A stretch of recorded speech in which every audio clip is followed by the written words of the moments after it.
Good evening. Welcome to Health Smart. I'm Joanne Campbell, and I'll be your host tonight. Health Smart is a series of wonderful health information topics and guests brought to you by Hudson Valley Hospital every month. Tonight, I'm really excited because we're talking about something I love to talk about. And tonight, my guests are Janine Giordano, who tell us what your title is at the hospital. I'm the clinical inpatient dietitian. I work with patients on a daily basis and just figure out their nutrition plan. Okay, Janine. And this is Jessica Schellenberger. I'm a dietetic intern right now at Hudson Valley Hospital. Great. And this is Kathy Cohen. Hello. Hello, Hi. Kathy. I'm the nutritionist over at the Wellness Club and lifestyle educator. Okay, so this is a really important show because everybody keeps talking about eating fruits and vegetables and eating right, and if 70% of Americans are overweight and diabetes is an epidemic, we got a lot of work to do.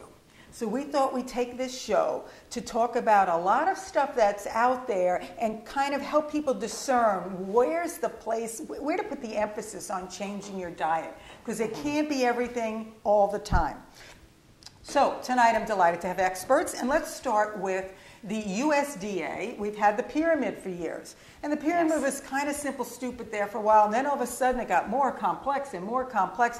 And now we have no pyramid. So Kathy, tell us about what's new. Okay, well now we have something called My Plate.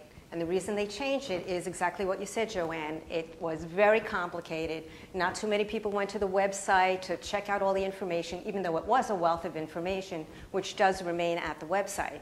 But it was very simplified so people would really get it when they sit down and they eat their lunch or dinner. And it's something called My Plate. And all it is you look at a plate, and you're going to fill half your plate with fruits and vegetables. The other half of the plate is divided in half. So 1/4 of your plate is some sort of protein food, preferably something lean like chicken, fish, extra lean beef, or soy, or some form of protein. And the other 1/4 of the plate is some kind of starchy food such as pasta or rice. Now this is so much different than when I was younger. It was meat and potatoes was your big thing, and your veggies, your green was this big. It's turned on its head completely. Now with all the research that we've been doing, we know that fruits and vegetables are definitely the way to go. It totally lowers your risk of heart disease, cancer, diabetes. The more fruits and vegetables you eat, the healthier you'll be. So the new, even though it was sort of emphasized in the pyramid, in My Plate, it really shows it graphically exactly how much you should be taking in, at least half your plate. A lot of color on that plate. Right. And I noticed dairy's off to the side. What are they thinking about dairy lately? Well, the whole thing with this is a guideline. And again, it's color-coded by food group. Just good. like All the right. pyramid was color-coded by food group. But it's set up a little bit differently. So the emphasis is, yes, you still want to get from your 5 major food groups here. So dairy is definitely included. Dairy is usually not included in a plate, but it should be included in your meal. But there are some messages that go along with this, and again, the same messages that there were with the pyramid. You don't want to overeat. You want to keep your portion sizes reasonable. You want to choose lower fat over high fat. You want to choose whole grain versus refined grain. Again, the messages that you're hearing again and again. Yeah. So just to give you an idea of portion size, because as you know, like you said, 70% of people are overweight or obese, and the portion sizes have grown tremendously, as you know, in the past 15, 20 years. Is just unbelievable. I mean, you eat a bagel now, which is this big. Bagels used to be this big. Now a typical bagel is equivalent to 5 slices of white bread. And that's a lot. That's a whole day's worth, more than a day's worth for many people. So, it's difficult because our food environment, pushes these portions that are so huge. So basically, just showing you on this plate here, and this is something called a portion plate, which is very similar to the Choose My Plate graphic here. In building a meal, first, we're going to take the protein food, and the protein food should be about the size of a deck of cards. Now, of course, this is going to vary from person to person because everybody needs a different amount of food or a different amount of calories depending on how old they are, their body size, how active they are, and that sort of thing. But as a general guideline, In ounces, 5 to 7?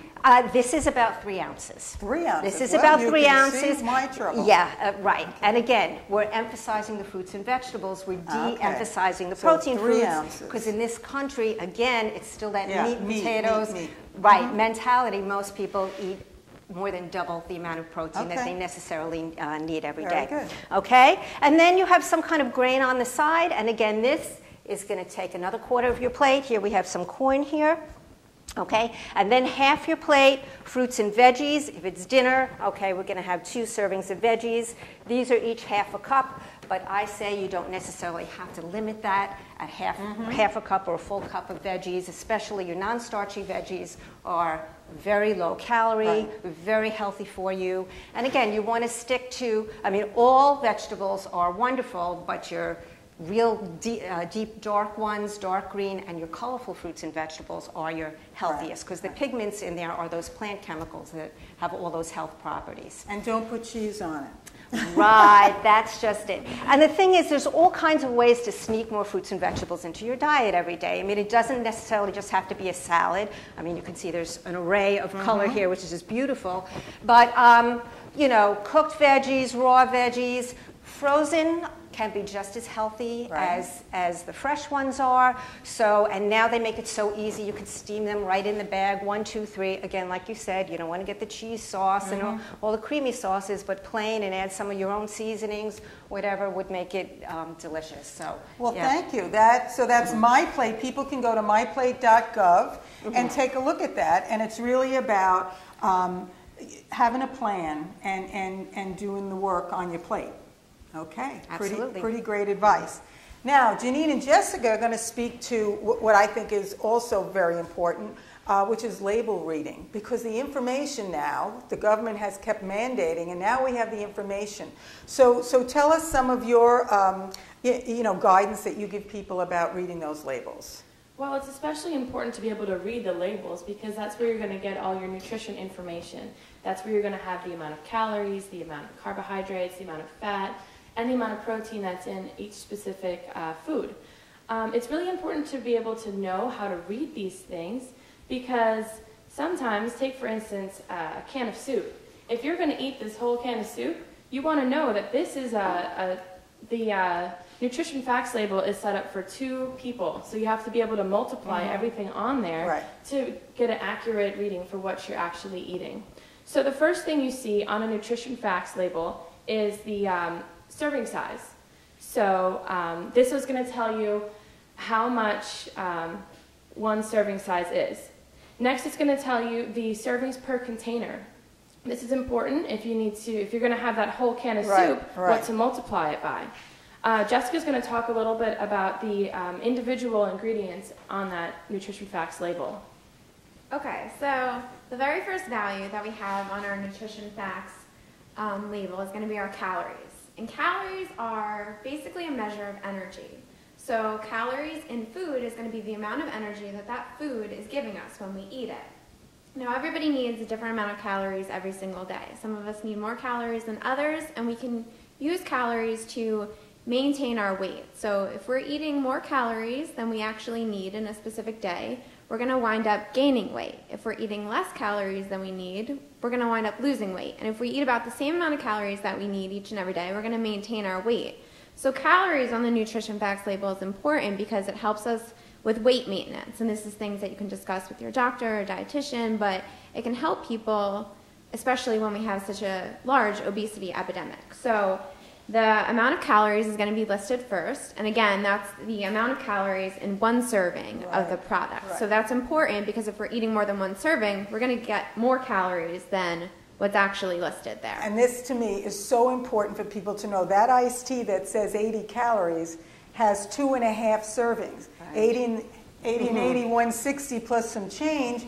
You know, now you might as well have orange juice because there's so many calories in it. Exactly. And one of the things that happens when we take in too many calories on a normal basis is it leads to weight gain. And that leads to overweight and obesity. And a lot of times with such large portion sizes and containers now, if we're eating the whole container, the whole entire thing, we're getting way more than what we're actually supposed to be or intended to be getting. Great. So in that's one the serving. first thing is look at those calories First thing. and the servings. Yeah, Okay. we want to look at is calories. Next to the regular calories is going to be the calories from fat.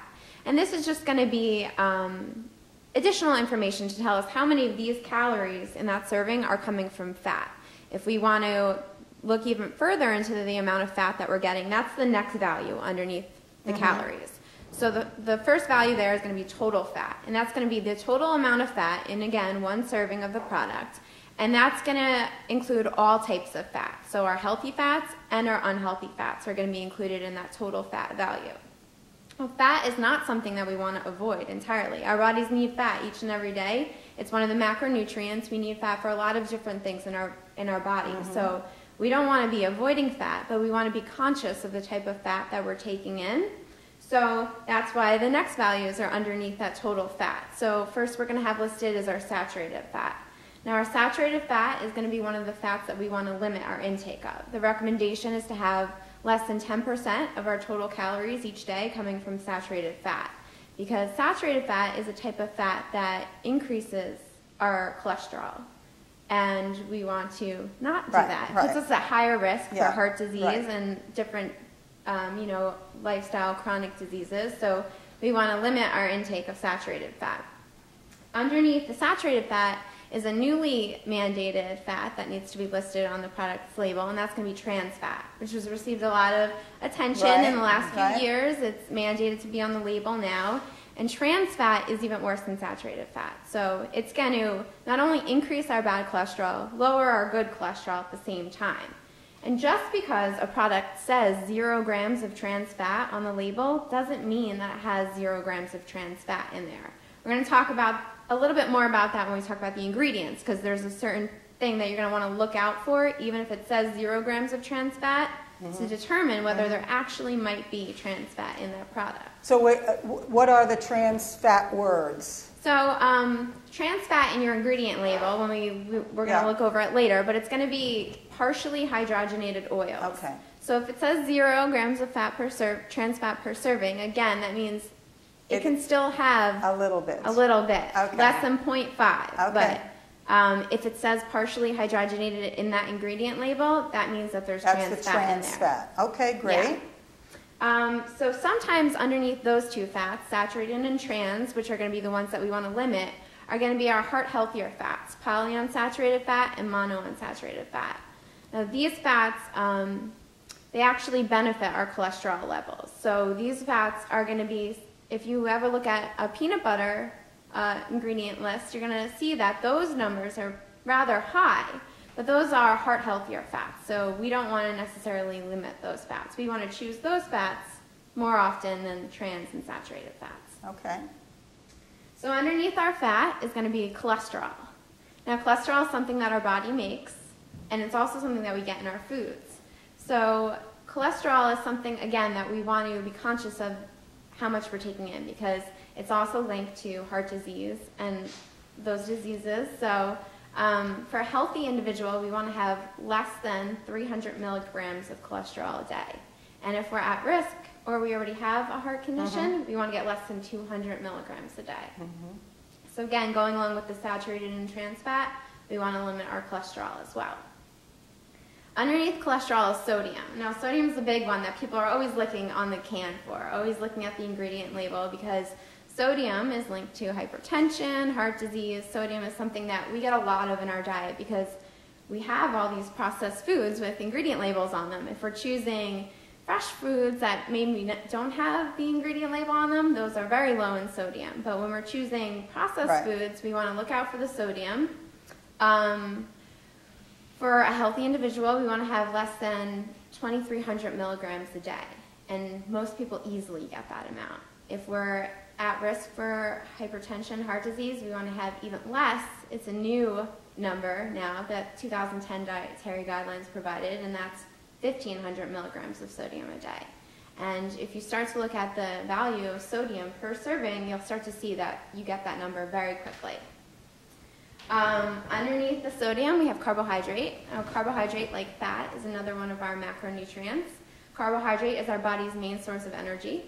So carbohydrate is going to be in most products that you find, and it's going to be giving our body energy. Now, there are different types of carbohydrate. We have whole grain and refined grain. So when you're looking at a product, you want a product that has less refined grain and more whole grain. And an easy way to look at that using the Nutrition Facts panel is right underneath for us, and there's going to be listed 2 values, dietary fiber and sugar. And dietary fiber is going to be more of that whole grain type products. Products that are high in dietary fiber are going to have more whole grains. We want to choose those products more than products that are high in sugar, which is just going to be added calories without nutrients. So we want to have less sugar in the products that we're choosing. Finally, underneath that is our last macronutrient, and that's going to be protein. And protein is important for our body and building muscle and maintaining function in our bodies. So protein is underneath that. Everybody's needs for protein is different, but what's important is that you don't necessarily have to get all your protein from animal foods. So when you're looking at products in the supermarket, if you look at certain grains, something like quinoa is very higher in protein and intact protein. Our protein doesn't always have to be coming from animal foods. And at the very bottom of the label are some key nutrients that are listed, and these are various vitamins and minerals that we want to make sure that we're getting in our diet. So those are vitamin A, vitamin C, iron, and calcium. And there's a certain percentage, usually in the product label, and we want to be getting a good amount of these. So those vitamins and minerals at the bottom are ones that we want to be shooting for a good amount in our nutrition facts. We want to choose foods that are higher in those. So now that we've gone through the entire label, it's a lot to handle, but sometimes we'll see information that reflects the nutrition facts panel on the front of package. And this is front of package labeling, and there are different claims that can be made. And a lot of these claims are, well, most of them have to be mandated or regulated by the FDA. So they have some weight behind them. They're not just saying things that aren't necessarily true. And give us, what are we seeing? What are we seeing on boxes? So, for example, up here we have two different cookies. So we have a regular cookie, and in that regular cookie, on the Nutrition Facts panel, you can see for total fat, there's 7 grams of fat in one serving of those cookies. Right next to that package, we have the same brand, same cookie, reduced fat. So you can see in that product, there's 4.5 grams of fat for that same serving size of cookies. So by claiming that this product is a reduced fat version, what that means is it has to have 25% less fat in it than the regular comparable product. So 25% is what means that it's reduced in fat. Exactly. Okay. Another example is sodium. A lot of times we'll see low sodium, less sodium. What the term low sodium means for products is that it has, per serving, less than 140 milligrams of sodium. So that's a specific number. The product has to have less than 140 milligrams. We have an example up here where there's a regular product. A stock soup or something. A regular stock soup has about 960 milligrams of sodium in 1 cup.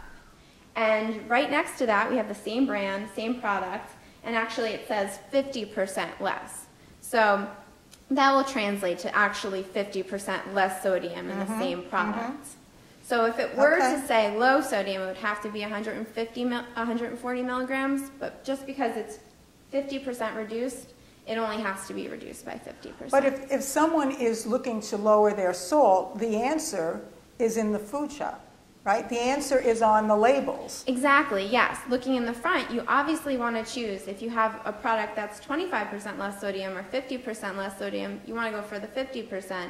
If not, available in low sodium. But you can compare them right there at the food shop and see, oh, this only has 100 milligrams and this has 300 milligrams. That's why it's so important to be able to read to start to just make that part of your life is checking these food labels. And that's, excuse me, that's the problem too, because some people just don't take the time when they go to the supermarket. They're in and out, they throw things in the cart,